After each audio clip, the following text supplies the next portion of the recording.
আপনার বাড়ির রান্নাঘরে যে বাসন মাজার জালিটি আছে বা স্পঞ্জটি আছে সেটি থেকে অনেক রোগ ছড়াতে পারে, কিন্তু আমরা অনেকেই এটির উপরে কখনোই নজর দিই না।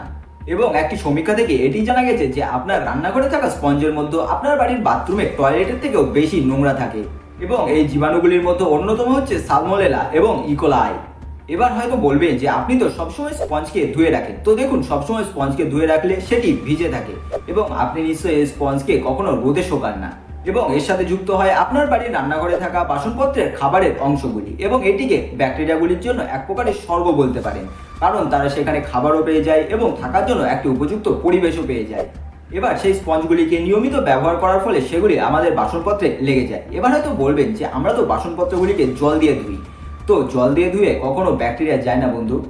এবং এইসবের কারণে দিনের পর দিন মানুষের পেটের বিভিন্ন রোগ বেড়ে চলেছে। তাই অন্তত একবার হলেও প্রতি সপ্তাহ পর পর এই স্পঞ্জ বা জালিগুলিকে পাল্টানোর চেষ্টা করুন। এবং বাড়িতে মাইক্রোওয়েভ থাকলে বাড়িতে কাজ করার পর স্পঞ্জের জলটিকে ছেড়ে ফেলে সেটিকে একটু মাইক্রোওয়েভে গরমও করে নিতে পারেন।